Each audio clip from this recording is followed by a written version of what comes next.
Every 40 seconds, someone in the United States has a heart attack. Most of those are preventable, but not with the dramatic lifestyle overhaul people assume it takes. Today, it's one specific habit, backed by large-scale studies, that takes less than 5 minutes, needs no equipment, and cuts cardiovascular risk by up to 30%. It is almost certainly not what you're expecting. Most advice about preventing a heart attack starts and ends with diet. Eat better. Cut back on the red meat. Add more fish. None of that is wrong. But it doesn't answer the question a lot of us are quietly stuck on. What do you do if you already eat reasonably well and your blood pressure is still high? Because blood pressure is the single biggest lever we have on heart attack risk. Full stop. And the thing that moves it here isn't food. It's something you've probably never once connected to your heart. Isometric exercise. Now, when people think exercise and blood pressure, they picture cardio. Running, cycling, that kind of thing. And that does work.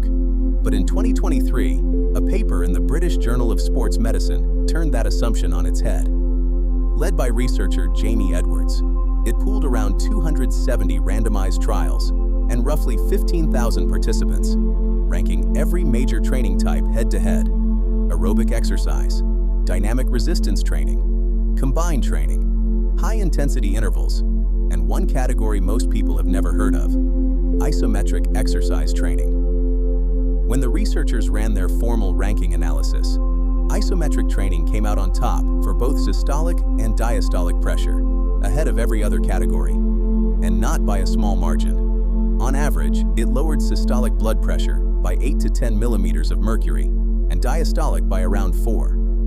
For context, that's roughly the size of drop you'd expect from starting a low-dose blood pressure medication. And a change that size in systolic pressure is generally tied to somewhere around a 20 to 30% fall in major cardiovascular events over time. Medication-level impact from something that isn't a medication, but here's the part that caught the researchers off guard. So what actually counts as isometric exercise? It's any movement where the muscle is under tension, but nothing is moving. Holding a wall squat, holding a plank, or squeezing a hand grip device and just holding that squeeze. No reps, just sustained contraction. And here's why that stillness matters so much. Holding a contraction briefly restricts blood flow through the muscle, and the moment you release it, blood floods back in, something called reactive hyperemia. That surge puts a very specific kind of stress on the lining of your blood vessels, the endothelium, and doing that repeatedly improves how those vessels function over time. Researchers can actually measure this directly using something called pulse wave velocity, essentially a measure of how stiff or flexible your arteries are. And it improves with consistent isometric training. Your arteries stay more supple instead of stiffening with age, and there's growing evidence this also recalibrates your autonomic nervous system, quieting the fight-or-flight signal and sharpening something called baroreflex sensitivity, which is essentially your body's built-in thermostat for blood pressure. This isn't cardiovascular fitness in the way most people think about it. You're not building endurance or raising your VO2 max. You're retraining the plumbing and the wiring that controls your blood pressure directly, which is probably exactly why this has stayed under the radar for so long. It doesn't look like exercise most people recognize, so nobody's really talked about it. If you've ever heard warnings about holding tension because it spikes your blood pressure or makes you hold your breath, that's the main historical objection to this style of training, and it deserves a direct answer.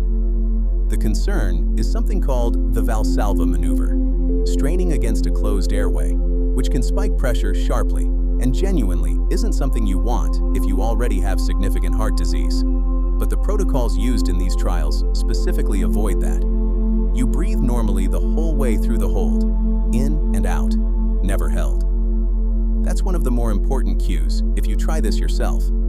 Keep breathing steadily through the full 2 minutes, rather than clenching your jaw and holding your breath.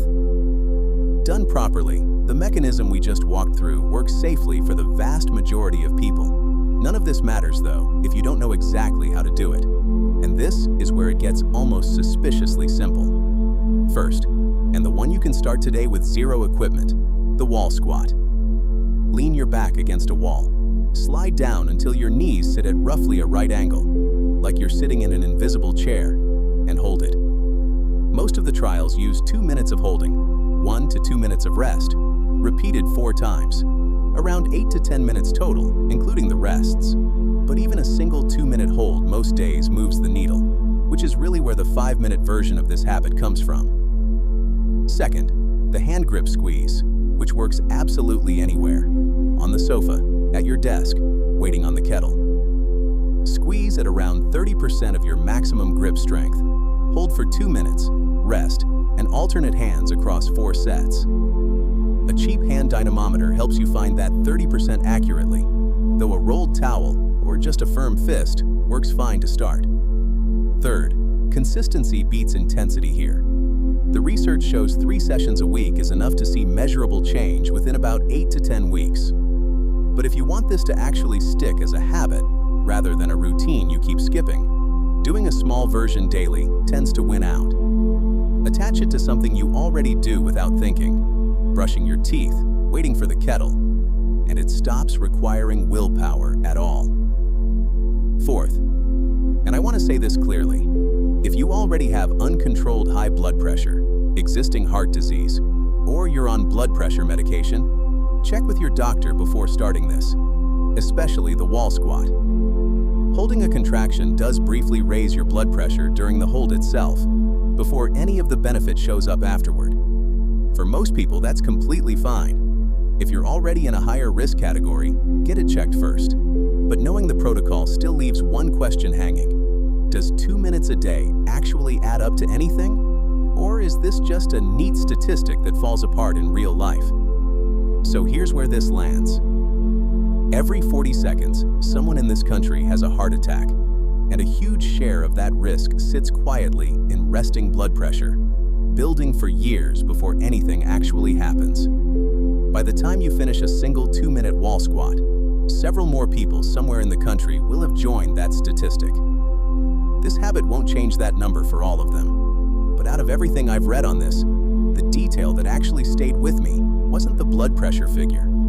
It was how little this asks of you. 2 minutes, 4 times, most days. No equipment, no gym, no drastic diet change.